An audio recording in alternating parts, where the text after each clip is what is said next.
Motivation. I'm Lori Joy Kingwell. And I'm Chrissy Van. We're two dreamers on two wheels inspired by our community. And celebrating the voices we're just lucky enough to discover along the ride. So if not already, like, subscribe, follow along, do what you gotta do to not miss an episode. As the page turns on the calendar to a fresh new year, a lot of people aim to hit the road toward their goals at top speed. However, obstacles can quickly crop up and you may quickly start asking questions. Was I ready to go on this ride? Did I plan my route? Am I skilled enough to travel this far? Maybe I should just turn back. Anyone who has ever set a New Year's resolution knows how hard they are to keep. And statistically, according to a 2021 study by the International Journal of Environmental Research and Public Health, say that 5 times fast, 64% abandoned their New Year's resolutions within a month. However, the reason has little to do with failure. Today's episode is called Road to Resolution Revolution. On the podcast, we'll talk about why resolutions typically don't stick, and we'll dive into how we can harness the power of new beginnings in a way that's more beneficial for our overall well-being. This is the motivation. Oh, the New Year's resolution. This was a nemesis of mine for many, many, many years that I went back to again and again, like almost everybody out there. And like Chrissy, you just said in the intro I think it was 65% of people abandon within the first month. Turns out there is a more fundamental reason why. Now you got the New Year's resolution. You're resolving to be a different, better version of yourself. You're going to do some things to improve your well-being. You're going to invest in yourself. You're going to change some habits. And I did it every year, for the most part. And I just kind of made the goal. And then I went at it, and the momentum at the very beginning and the excitement around I was going to be this new person with these changes, these habits. And I could see it so clearly for myself if I could just have the willpower. And then it gets hard. It inevitably is really hard because you're changing these habits. And if it wasn't hard, well, I'd probably be doing it already, right? I would have just done those things before the new year came around. And we all get really excited, and then it gets tricky and hard, and life is still happening. And we are like, well, you know what? This isn't so bad where I am. So I'm just going to abandon ship. And so this went on and on and on, like for most of us every year, halfway through the year, whenever I made new goals for myself. And then the more I, went down that road of better understanding mindset, human behaviors, habits, it was like all these light bulbs went off, and where it was like, there's more to it than just that initial excitement. And it's so much more to it than willpower, because willpower runs out. It's only for the initial to get things moving and grooving in the right direction. And one of the best books that I've read on this is Atomic Habits. And the reason is it really outlines and breaks down everything that you really need to do and understand when you're making these resolutions and creating these new habits. Now, I'm not going to go through all of them. There's quite a few, but what really changed for me was, first and foremost, when you make that resolution, you really have to have that why. Now, this I always really did for myself, though. Why am I doing this? Why is this going to better my life? Why am I making this choice, this change? Let's use the example of going to the gym and working out, because I think that's the one that everyone can relate to right off the bat. Why am I doing this? It's the most popular. It's the most popular, right? And it's that, why am I doing this? Well, I want to be, a lot of people go down that, like, I just want to be skinnier. I want to be this, but like really fundamentally the bigger picture, I was good at doing I want to be healthier. I want it, my mental health depends on it. I want to be a strong woman. I want to have muscle. I want to be able to do things for myself physically when need be. I want to build that muscle so later in life, I have that muscle memory. All those reasons. But then I just kind of went at it. I'm just going to do it. And yeah, it worked out for the first week and some, but then, inevitable failure. Now, this is where things switched, is your system. Your system, you have to create how am I going to do this? What is it going to look like? The day in and day outs, because that's just it. If I'm going to insert this into my life, I already have a busy enough life. I already have a tricky enough, more difficult life. And I'm changing behaviors on top of it, the wiring of my brain, I'm going against the grain. What does my system look like? How am I going to get there? And one of the third step that really changed things for me was the consistency, because the consistency of this plan is going to be what creates the actual habit, so that one day it's not as hard as initially is, right? And the consistency is where we fall flat most of the times, because life is happening. I don't feel like it mentally. I don't, whatever it is that's happening that day, which there'll always be something that gets in the way of the consistency. And that's where your why comes in.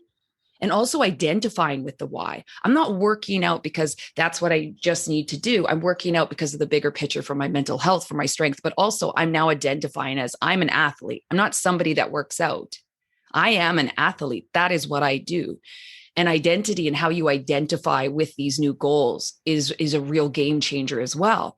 And that's a big part of what's kept me consistent, and why now when I make these resolutions or these goals throughout my year, not just at New Year's, I am able to actually achieve so many more of these goals, because it's not just throwing, noodles at the wall. That's not a thing. Throwing noodles at a wall, hoping they're sick. That's when you're checking to see Unless if you they're want your cooked enough. pasta's fine. That's what I was just going to say. That's to make sure your pasta cooks long enough. But it's not just throwing darts at the wall, hoping to get a bullseye. It's that kind of, you really have a plan in action. And I only ever had the first part, my why. And I also didn't identify with it. It was just kind of a hope and a dream and a goal. But I identified more with, I'm somebody that, is healthy enough, is just fit enough, but I'm not an athlete anymore. I didn't identify it. And so plugging in those different avenues has been the difference between making this kind of whimsical resolution like the majority does, and then quitting when things got tough, which they inevitably will, versus having an actual plan, staying consistent, and making it a part of my actual being, a part of who I am and how I identify, which is what makes it essentially really stick. And it becomes about not what you're doing, but who you're becoming. Well, and this is what I find interesting about what you just shared, because you used two words in an interchanged way. But when you were talking about actually creating those habits and seeing success, it's when you used the word goal. Because I do think there's a difference. We often make a resolution historically and traditionally. I mean, resolutions have been taking place at the start of a new year, literally since Roman times. But a resolution is a firm decision to do or not to do something by definition, where a goal is really the object of a person's ambition or effort, your aim to get a desired result. And the reason why your mindset shift was so successful is because you actually created a goal-setting strategy, which is where 9 times out of 10, that's why we fail. And you're nailing it as well, talking about the why, because I think a lot of times we center our New Year's resolutions over aspects of our lives that we feel unhappy about. A lot of times it's coming from a space, I mean, literally statistically, number one is normally to have a healthier lifestyle or get in shape. That is by statistical year over year, the number one resolution that people make. But people start that, they do the whole top of the ladder situation where they're like, I'm going to, whether it's a number on a scale or however measurement you're using, or often no measurement, it's like, I just see the end goal and don't map out any of the steps in between. But the bigger issue is you've never asked the deep questions as to why that's important to you, or why you're not feeling fulfilled in that element of your life. We really don't take the time to figure that out. And I think another reason why resolutions tend to not be the best option if we do want to change aspects of our lives, we stick to this date of January 1st, year over year, page on the calendar, all of a sudden it's a new beginning. And I actually have always loved New Year's. I do really enjoy that picture of the mind of a clean slate and a fresh start. But sometimes that timing isn't exactly the right time to achieve whatever goal you're looking for. We're already Hmm. adding an additional challenge into our lives. If you're living in the Northern Hemisphere, January is typically one of the coldest months of the year, one of the darkest months of the year. You're not getting enough vitamin D. There's reasons why people tend to feel a little bit lower in this time. So maybe we look at January in a different way to turn inward and have reflection over those deep whys, and then start making plans for our goals with an actual measurable goal strategy to achieve those. But we put so much pressure. And then what happens? You've made this resolution, you probably said it out loud to many people, which psychologically tricks your brain into having gratification. That is actually a scientific thing that happens. If I say, Hmm. I'm going to go and achieve this, you've now tricked your brain. It's gotten a little hit of almost feeling like it's achieved it once you've shared that. And then when it doesn't happen, what do we do to ourselves? We start to sabotage ourselves of dressing up in our heads that we're these failures that didn't achieve what we set out to do. But I think we need to take that pressure away. One of my favorite examples of a goal, which in some beginnings of the years was a resolution in my mind of I would like to achieve this year. So it actually was more so a goal, was this podcast. I literally have it journaled, and I want to say, gosh, it was probably, I should have looked up the date before this podcast, but I literally have it written down. And at the time, the name was terrible, but I had it written down as the Motivated Millennial Podcast was this thing that I wanted to do. And every time I would revisit the journal, I would feel disappointed and a bit of a failure of myself when I would go and look back and think, God, I still haven't done this thing that I really, really want to do. Well, the reason why that never happened is I knew what the why was. I knew what I wanted to achieve and create and put out. I wanted something that was a part of what I believed in and how I lived my life, but there was zero goal setting strategy. There was zero steps mapped out of how we were going to get there. And luckily, Lori was in my life and we had this magical moment realizing we're supposed to collaborate. But once that happened, there were a million steps before we got here.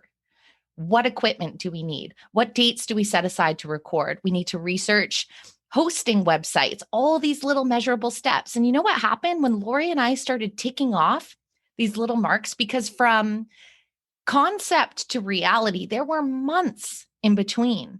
But every time we ticked those little steps, all of a sudden, we've talked about it before, that momentum started to build. You get more gratification and reward once you're taking those steps forward. And it was because we were able to get clear on the why. We waited till the timing was right. Trust me, Lori and I had put things together that we were like, nope, we pushed back when we were going to start a million times. And that is okay. But it's because we didn't put this pressure of an unrealistic expectation on top of ourselves of January 1, going to go do this. And then all of a sudden you're starting the year off in this really failure mindset. And that does happen. As we said, about 3/4 of the populace puts themselves through this year over year.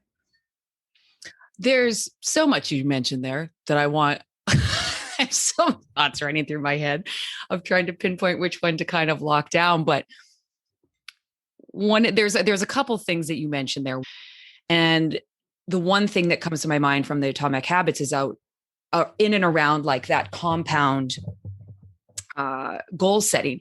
And you start off so very small and you take care of these intricate steps kind of thing, these achievable steps that you can use as evidence, even or in and around, I can do this, or this is achievable, or this is, you still have that bigger picture and the idea of where you're going. And you do have a plan, but your plan is these really achievable steps. And that's a huge part of it too, because if we would have jumped to, wow, we're just going to like record January 1st and send them on out, which was our original thing we did. And Yep. we were, as we got started, we were like, whoa, this is too soon. This is too, like we've had so many things to polish before this is ready to present, not in a perfectionist sense of the word, but just we had kinks to work out before we had a piece of work that we were ready to really be proud of. Even though we were really proud of these little steps, those steps were for us, not to share with other people quite as yet. But the other part that you touched upon that I interpreted was the listenings. And maybe you allow more of a listening to happen in your reflection as well, before you make the plans. There's this part of us that when we put the intention out there and we really put it in the way of that, we will take action as soon as there's a sign. I might be saying this extremely confusing. I apologize if I do. I'm trying to get my thoughts together, but more or less, there was a lot of listening taking place when Chrissy put that out there of the podcast. She didn't know exactly how it was going to come to be, but you had made a very clear intention that when signs or things were coming into your life to align with that intention, you were going to take action and you were going to make the plan as clear as possible as you were taking the action, if I'm correct in my thinking. And when I came along in that conversation and we quickly, you presented me with the podcast idea and I'm in, we got very clear, very quick, made a plan. We had to constantly adjust that plan, but we didn't stop because it became hard. We didn't stop when life was difficult and say, I just don't have time for this. There was some days where it was just, life was too crushing in that moment where we said, let's wait a day. We'd cry and record. So we still had our steps in there of consistency. Sometimes our strategy plan changed. Often it changed, but our consistency never wavered. It still doesn't. And we used evidence as well. I've used evidence as well of those small wins or those small pivots. And it's different from just saying, I'd like to do a podcast. Because one of the other things, and I don't know the statistics around it, but the amount of people that start it and quit it because they don't have this abundance of listeners right away, they quit. Because it is hard. It is time consuming. And there is this ideal in your head of this picture of having this big audience that you're influencing people's lives in a positive way. And all the, and the full circle that comes for yourself, being able to meet these people and be inspired by them and vice versa and all this stuff. But there's a lot of steps in between that aren't fun. But yeah, I just, to kind of pull it back around, I see it as that opportunity to listen and to break down your goals into these like micro steps and be open to adjusting, but staying consistent and listening to what, is out there that you don't necessarily see for yourself quite yet, but that's going to add to those steps. I think you said it perfectly. Because did you? Because it felt like a jumble of shit. No, but when you hit the point, I was like, yes, because it's something I feel like we haven't tackled on a podcast directly yet. And I think almost the hesitation on my part is I want to do it in such the best way. I think I'm still listening for the best way to do it because manifestation is something I believe in so much.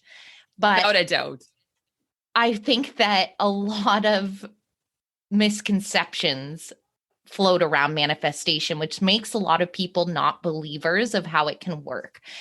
My mom's going to kill me because I know she listens to this podcast, but she's a good example of it. And I know she gets it now. She's very well researched in the space, but she'll often have that attitude of you put it out there and the universe is going to just show you the way and it's all going to be easy and come together. And this is why I like how you said it. You listened. You had your intention. There was a clear why. It was put out there into the universe. But when you listened and heard that thing that went, I've got you, you took the action being the key of that experience. And that's why I feel like circling to New Year's resolutions, why we need to rethink the whole game. We have 365 beautiful 24-hour days a year. And you have this incredible gift at any point in time to create change in your life, to embrace those goals that you envision for yourself, whatever that may look like. But you have to dig deep and figure out exactly what that looks like for you. And then don't hesitate to pursue, whether it's as simple as having a meditation and visualizing what the possibilities are and what that looks like. But I really think that we need to break up with this Jan 1. And if I didn't do it, then you're just all of a sudden a year's flying by without realigning ourselves with what our goals and what we might like our lives to look like, or what changes and what's going to fulfill us and what's going to spark joy. I think we need to break up with that completely and just know that at any point we have this gift and ability. At any single point, you can turn obstacles that come up our way into opportunities. We've seen such incredible examples of that going through this pandemic. How many incredible businesses have you seen start or creative projects come to life? So we literally have this January 1st New Year's resolution goal setting ability 365 days a year. So we don't need to do it in a way that clearly doesn't work for us. Because literally the definition of insanity is doing the same thing over and over again, expecting the same results. Yet we do it over and over again every year on Jan 1. Yeah. And I think they glamorize it. And the reason why we keep doing it over and over again is because there's that glamorization in and around of like these big goals. I'm going to become this new person and I'm going to, those are wonderful things. But what's not glamorized is like, you're going to fail. You're going to fail one day, or you're going to fail at least one time, if not a gazillion times, at whatever it is you're trying to achieve. That is not an if, that is a when. And when we fail, we go, I've done it wrong. I'm not good enough. We identify with the failure, that we're just like, why even bother? This feels terrible, because that isn't glamorized. Everyone's like, I'm going to do this in the new year. That's great. I'm going to do this. And then they post about all the progress. And that is great. But are you posting about, I laid on the couch, I ate everything in sight, I didn't work out, all the different things. Today was a failure. But tomorrow that was my whole holiday season. Yeah. And I'm going to get up and do it again, because I'm not that day. That day happened. That happened to be my choices that day. But I can do it differently tomorrow. And that was something that took me a long time to understand, become at peace with. And I still have to constantly remind myself that, because when I have those failures constantly, daily at times, I all of a sudden the self-talk of, I'm still that person that I used to be. And what I do is I reach back into looking, and the reflection, which is pulling back to around when you said, Chrissy, let's focus a lot of it too on the reflection of, I use evidence as much as I possibly can to show not how far I have to still go, but how far I've come. And areas in which I used to be so weak and wasn't a part of my skill set, it wasn't a habit, and now is a fundamental part of who I am. And I look at that and think, yeah, it just takes time. That's what it is. It's that, again, that compound interest of you just get a little bit better, a little bit better, a little bit better with the consistency. And in that, it becomes part of who you are. And so whatever the new goal is, or the goal that I'm still working at, whatever it is that I'm working towards, it's a work in progress. And even the things that that are part of my fundamental skill set now, one of them is being an organized person, which if you knew me back then, I was the most unorganized person out of all of my friend groups. Now I might be the most organized person out of my friend groups. And it took 15 years, but it was this slow, small progression. Now, the reason why I did it is I spent so much time losing things, chasing my tail, being confused, feeling overwhelmed, decision fatigue, and I had a sleep disorder on top of it. So I was like, something's got to give. I got to clean it up somewhere where I can. And so slowly but surely, I would make my bed every single morning. There was just little steps that incremental steps. I would make sure that the cushions got put back on the couch before I went to bed. I would hang up my clothes rather than leaving them on the bed, or I used to be extremely messy. And it's not out of perfectionism. It's just part of so much of my habit that when it's not done, it pulls me to go, just do it. You will feel better. You won't have to think about it. It will clear your head. But I still have moments when I'm tired and overwhelmed. I think I've mentioned this before. That's how I know that I'm really tired, is when even my habits kind of fall to the way, is that if my environment's not messy, and clothes are laying out on the bed or not hung up or whatever that looks like, and I recognize it, I'm not like, oh, I'm a failure, I'm my old self. It's that you're tired, you're really overwhelmed. So again, what can you do to help yourself? It's just now little signs and waivers, but I look at the evidence, because you got to know that it is going to be hard. You are going to fail, but that is the beautiful thing, because you only grow when you step outside of your comfort zone. You only progress when you're doing things that are difficult and you are failing at, but it but it becomes easier. And not only that, then it becomes part of your fundamental self. And then you're leveling up as a human, which is essentially the ultimate goal here as we're living, is just to keep slightly leveling up and seeing what you're capable of. I love that, because truth be told, I've never actually been a big New Year's resolution person in the traditional sense, but I've always wanted, I often refer to people's skill sets as there's built-in special features, things that people are naturally good at. So for example, well, Lori, you have a beautiful voice. Like we have lots of friends that can sing, right? Yeah, there it But is. that's a built-in special feature. And so what I would look at every time I was starting a new year, at some point through that year, I would like to learn a new skill. And so in 2020, for example, it was cooking. In 2021, I think it was the first year I ended the year and I was like, oh no, I didn't do anything. But then I was like, nope, the podcast came to life and I learned a whole bunch of shit through that. So that counts. And then previous to that, one year it was golfing. So as well, I think it's important to address that this, I guess, circles back to the why, because we often have really almost self-deprecating resolutions. It's like things that you feel like you hate about yourself. And I think it's important to recognize a lot of that societal because there's a lot of businesses that are capitalizing over making you feel however you're feeling into the new year. So before we wrap up today, I want to address that you are a beautiful person. And so this is why I really want to emphasize what we talked about with the why, because there's a lot that you're being subjected to right now that are going to tell you what society is going to say is wrong with you. And that is not truth. That is not truth. That is a conditioning. That is really, it's something to sell someone on. It's something that generates money. So really go inward and maybe look at it differently. Like I think of the special feature thing. I'm kind of like, ooh, what skill? This year, I mean, obviously the pandemic's limiting me a little bit. I could do it via YouTube, but for January, I actually had a dance lesson booked. I've always wanted to take dance. I never did it as a kid. And I'm like, yep, let's do it. That seems like something that would resonate and just be something fun and a release for myself in a new way. Create a list of things to look forward to in the year, big and small. Like for me, I want to get out at least on one good camping trip. So you can infuse other elements as well if you really do want to invite a new year, new beginning mindset.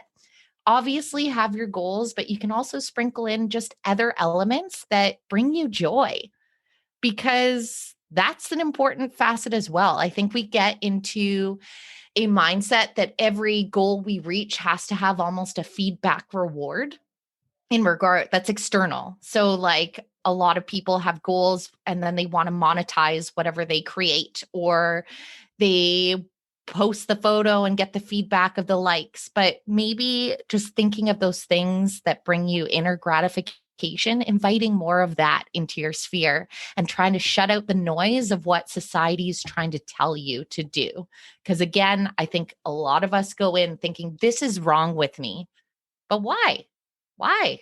Why is it that's over 70% always want to get healthy, this, that, the other?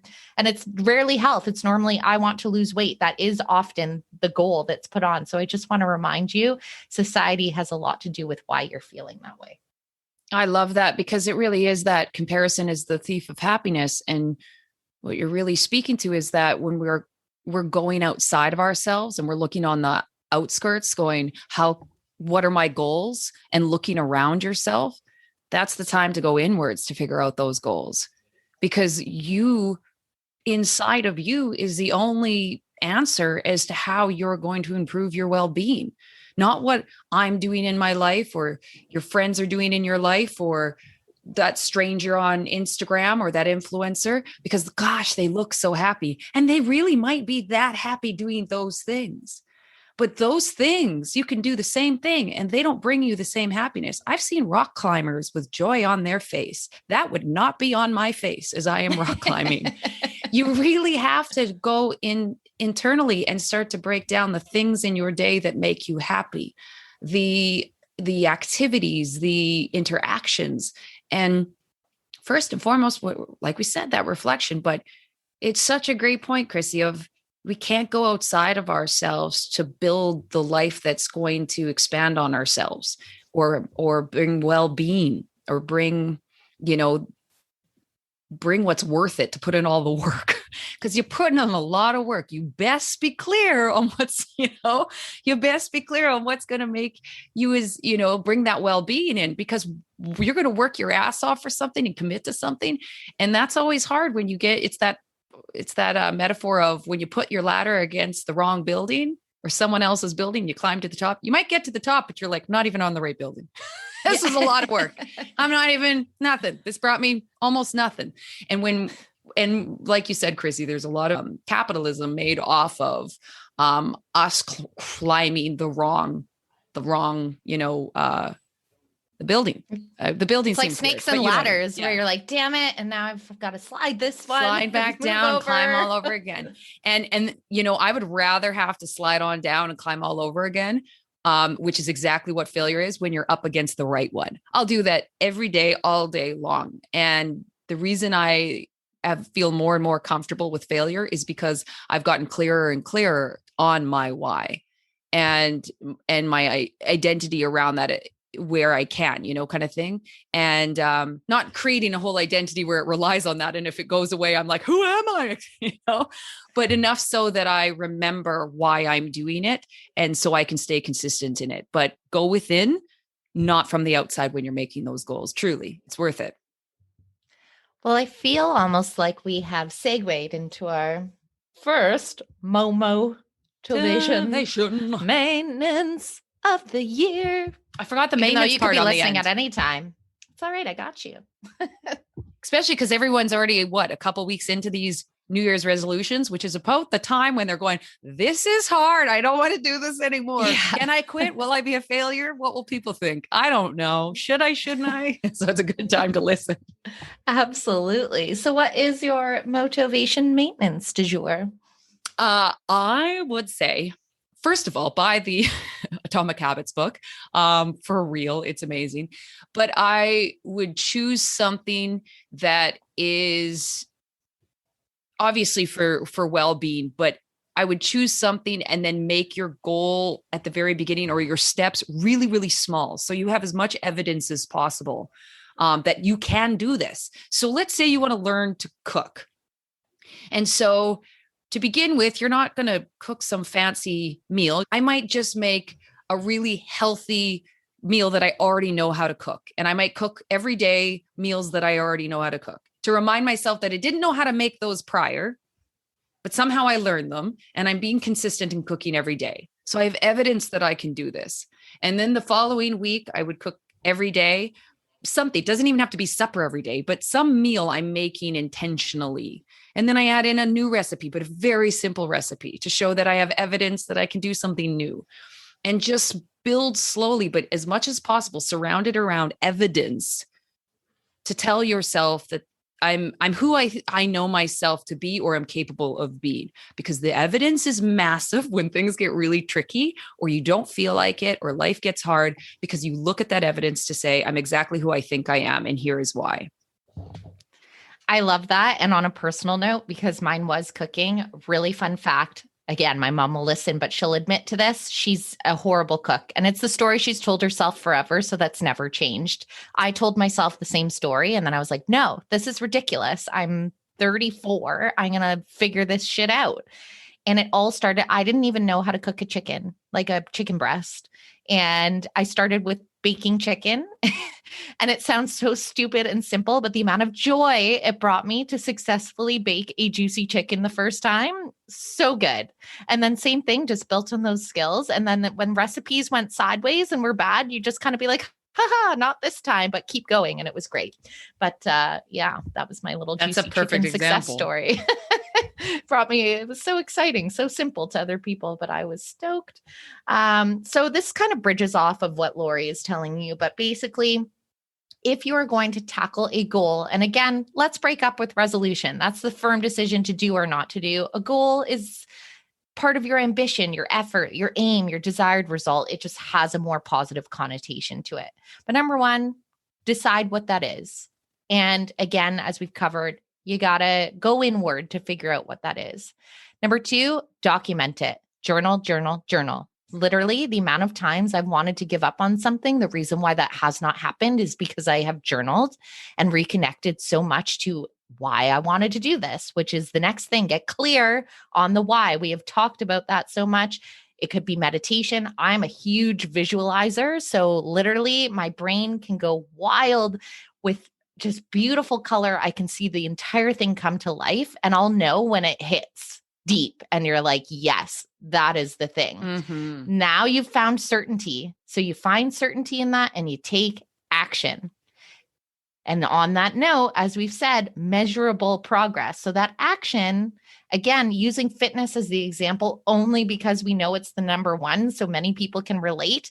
You're not going to say, yep, I'm going to go to the gym and bench press 350 pounds tomorrow. It's not going to happen. Like, you will get crushed, your soul and your physical body. So you need to have measurable progress steps mapped up and then keep going. This is what Lori and I addressed, and it's why I use this podcast as an example, because Lori highlighted it perfectly. We put a lot of effort into creating this, and you know mentally that it's not all of a sudden going to be millions of followers and listeners, but it can be difficult to keep going when you first start out and it's just the 30 people. And that is where a lot of people quit because they think, well, I haven't been this huge success yet. Well, success isn't built in a day. We are built in a society that will make you think that you can buy that gratification in an instant. You rarely see the hard work that happens. It's an old saying, like the dream is free, but the hustle is sold separately. And not that you need to hustle yourself to the point that you're burnt out to the core, which will not happen if you're passionate and clear about your why. But you need to keep going through the slog when you're not constantly getting pinged with the hits of success. And remember, you have been conditioned to think that ping comes instantly through social media, that like button. That is a dopamine hit every time. And so we're used to this instant gratification. If it's something you really want, that isn't going to happen. So know that, accept it, push through the failures, and just keep going, because you're going to look back 365 around the corner and be so damn proud. I forgot. I was a participant in this podcast, and I actually was listening so intently to this that I was like, yes, yes. And then I was like, oh, this is live. You're part of this. You need to, I actually thought I was listening to a podcast. Well, I am. Welcome to the motivation. Yeah. I was just like, yes, queen. Yes. Yes. Yes. Quote. Time. Let's end off with a quote. All right. This is from James Clear from Atomic Habits. You do not rise to the level of your goals. You fall to the level of your systems. Your goal is your desired outcome. Your system is the collection of daily habits that will get you there. Love it. Jamesy boy. All right. Jamesy boy. This next one's from Brad Paisley. Brad Paisley, the country singer. I know. It's funny. I don't listen to country music, but I'm a fan of this because it takes away the January 1st-ism and reminds us that we have opportunity in every day. And the quote goes as follows: tomorrow is the first blank page of a 365-page book. Write a good one. Ooh, wait, Brad Paisley. Woo! Well, that is your motivation. You've just listened to the Motivation Podcast with your host, Chrissy Van, and me, Lori Joy Kingwell. Thanks for joining us along the ride. We've got new episodes dropping every Monday, and we're all about community. So follow us on Instagram at Motivation Podcast and visit our website at themotivation.com. And in the meantime, tanks full and full throttle.